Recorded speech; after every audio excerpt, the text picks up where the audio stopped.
Please come in the back. Excuse me, guys. Gregory. Nigel. Gregory.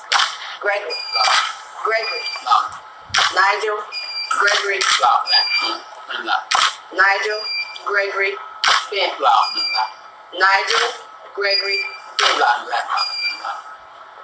Nigel. Gregory. Ben. Gregory. He right here. Gregory. Nigel Gregory Ben. Nigel Gregory Ben. Yes. Gerald. 12. Mate, we're gonna have to stop this fucking off now. I know. Son come. It's alright, you might keep up. Stayed in the hospital for 6 months.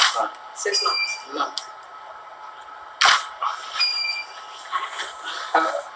Listen. What? He's me all to my life. No. Listen. Yeah. You know something? What? What? Listen. What? What are you doing? Looking at you. Looking at you. Looking at you. Looking at you. He got $1 million. Oh, I said it, President.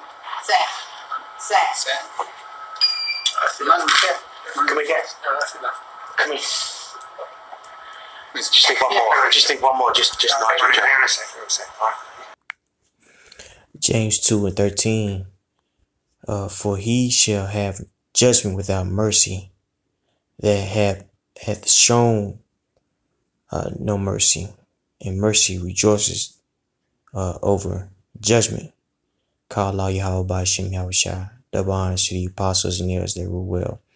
Peace and blessings to you, brothers out there that's kicking his words, sincerity and truth. Right there you saw Gerald McCullough. He was ferocious, man. He was knocking people out. Knocked out Julian Jackson. Brothers don't know who Julian Jackson is. They call him the Hulk. Tremendous power. Used to knock people out too, but Gerald McCullough ended him. He lost against Nigel Ben, and now he's brain dead. And this truth of ours is very important that we are being circumspect on how we are, talking to brothers. You don't want to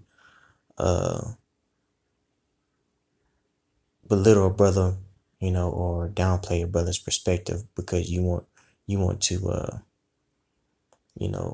convey yours, in a certain way that we have to handle these brothers that are younger than us.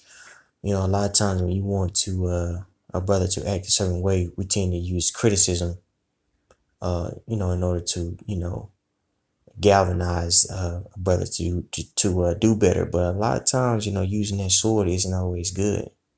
You see, you're constantly criticizing people, when it's time for you to have mercy, where you use all your mercy up because, you've been criticizing and, and belittling, your brothers, now, I understand that we are in, hard times, but it's very important that we'll be impatient, in the conditions that we're in and waiting for Yahweh by Hashem Yahushua return. So within us doing that, man, it's a certain way in which we have to talk to one another and handle one another.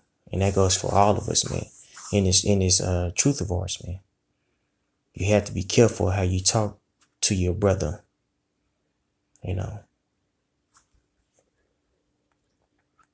Matthew 24:44.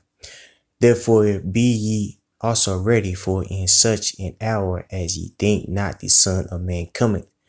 Who then is a faithful and wise servant, whom his Lord hath made ruler over his household, to give them meat in due season? Blessed is that servant whom his Lord, when he cometh, shall find so doing. Verily I say unto you, that he shall make him ruler over all his goods. But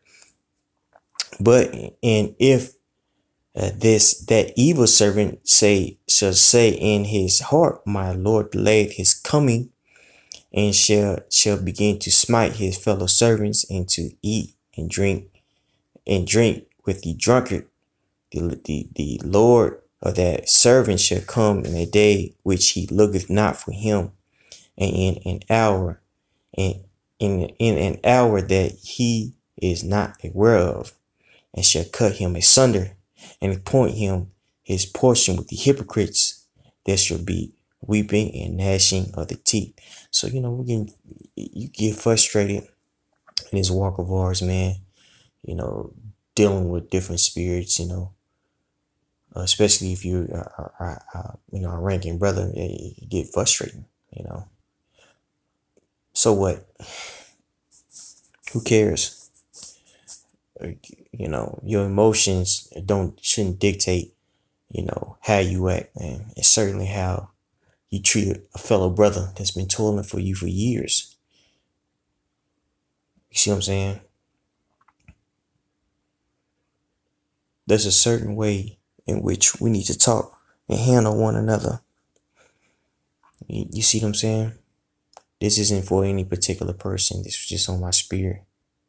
I want to give all praises to Yahweh by Hashem Yahushua.